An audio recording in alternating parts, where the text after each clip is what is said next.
მოგესალმებით, მე გახლავართ სისხლის სამართლის ადვოკატი თამთა ჯანიაშვილი. ამ ვიდეოში მინდა ვისაუბროთ საქმეზე, რომელიც შეეხება ბრიტანულ-ქართული აკადემიის დამფუძნებლების ნათია ჯანაშიას და დავით ცეცხლაძის მიმართ განხორციელებულ დანაშაულებრივ ქმედებებთან მიმართებით, რომელიც შესაძლებელია შეფასდეს სისხლის სამართლის კოდექსით განსაზღვრული შესაბამისი მუხლებით.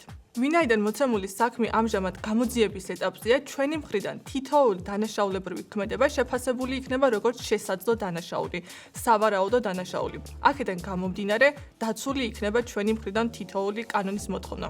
აქვე მინდა განვმარტო ის გარემოება, რომ ჩვენს მიერ საგამოძიებო ორგანოში წარდგენილ თითოეულ განცხადებას თან ერთვის პირდაპირი და უტყუარი სახის მტკიცებულებები, რომლებიც ნათლად და ობიექტურად დაადასტურებს თითოეული ჩვენი სიტყვის ჭეშმარიტებას. 2025 წლის 21 თებერვალს, მაშინ როდესაც ჯერ კიდევ დირექტორის პოზიცია ეკავა ქალბატონ ნათია ჯანაშიას, აღნიშნულ ტერიტორიაზე მივიდნენ შინაგან საქმეთა სამინისტროს წარმომადგენელი მანუჩარ მამსილაშვილი, გიორგი კეთილაძესთან ერთად, რომელიც როგორც უკვე არაერთხელ აღნიშნეს, საქართველოს კაპიტალის წარმომადგენელია. ისინი უსაფრთხოების სამსახურის თანამშრომლებს მოუწოდებდნენ, რომ სკოლის ტერიტორიაზე შესვლის უფლება მიეცათ. თუმცა, რა თქმა უნდა, აღნიშნულის ნებართვას უსაფრთხოების სამსახურის თანამშრომლები არ გასცემდნენ. აქვე აღსანიშნავია ის გარემოება, რომ გიორგი კეთილაძე თანმხლებ პირებთან ერთად ბრიტანულ-ქართული აკადემიის ტერიტორიაზე არასამუშაო დროს უქმე დღეს მივიდა. სწორედ ამ დღეს მოითხოვდა იგი, რომ სკოლის ტერიტორიაზე შესულიყო,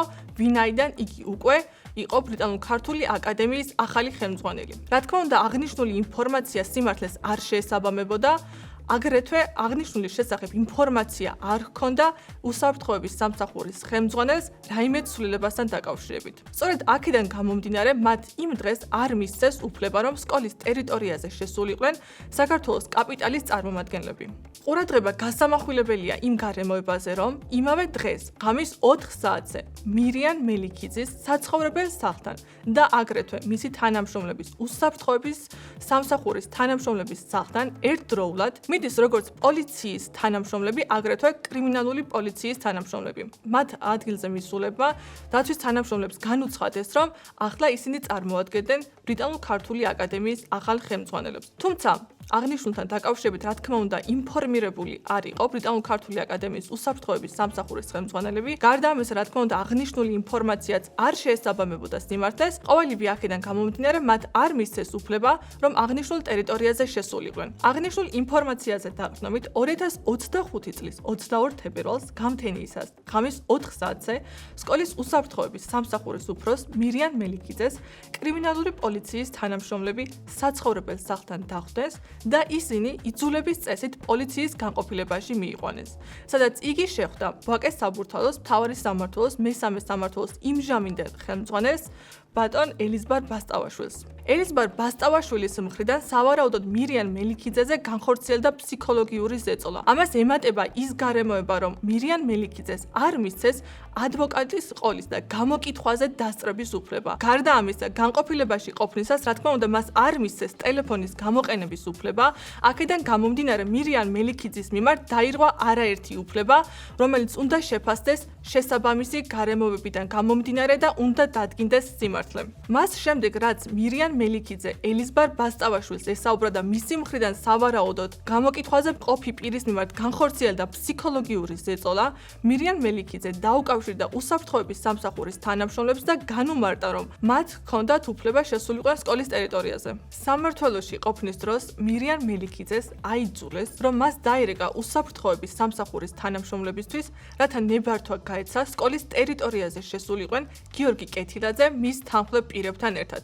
სწორედ ამ დღეს გიორგი კეთილაძე, საქართველოს კაპიტალის წარმომადგენელი, თანმხლებ პირებთან ერთად შევიდა ბრიტანულ-ქართული აკადემიის ტერიტორიაზე უკანონოდ. სწორედ ამ დღიდან დღემდე გრძელდება უკანონოდ აღნიშნული ტერიტორიის დაკავება და სწორედ ამ დღიდან აღსანიშნავია ის გარემოება, რომ სკოლის დამფუძნებლებს ნათია ჯანაშიას და დავით ცეცხლაძეს არ აქვთ უფლება, რომ აღნიშნულ ტერიტორიაზე შევიდნენ და გადაადგილდნენ. არათუ მათ, არამედ მათი უფლებამოსილებით აღჭურვილ პირსაც კი არაც აძლევენ ამის უფლებას. ერთ-ერთი ასეთი გარემოება დაფიქსირდა მაშინ, როდესაც ბრიტანულ-ქართული აკადემიის შესასვლელთან სალომე ჭურაძე, ნათია ჯანაშიას წარმომადგენელი იმყოფებოდა. მას აღნიშნულ ტერიტორიაზე არათუ შესვლის უფლება მისცეს, არამედ მის მიმართ ფიზიკური ძალა გამოიყენეს.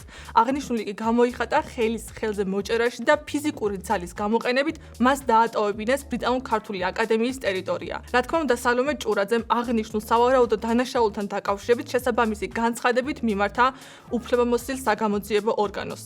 სკოლის დამფუძნებლების ან მათი უფლებამოსილებით აღჭურვილი პირების მხრიდან სავარაუდო დანაშაულის შესახებ ინფორმაციის 112-ში დაფიქსირების არაერთი შემთხვევა დაფიქსირდა ამ დროის განმავლობაში. თუმცა პოლიცია შემთხვევის ადგილზეც კი არ ცხადდებოდა. საქართველოს საპატრულო პოლიციის დირექტორი ამ დროს ვაჟა ზირაძე გახლდათ. არსებულ გარემოებებზე დაყრდნობით ჩნდება გონივრული ეჭვი იმასთან დაკავშირებით, რომ აღნიშნული ქმედებების განხორციელების დროს შესაძლებელია გამოკვეთილი იყოს სისხლის სამართლის კოდექსით გათვალისწინებული სხვადასხვა დანაშაულის ნიშნები, მათ შორის სამსახურეობრივი მოვალეობის ბოროტად გამოყენება, სამსახურეობრივი გულგრილობა, კორუფციის ან სხვა დანაშაულის ნიშნები.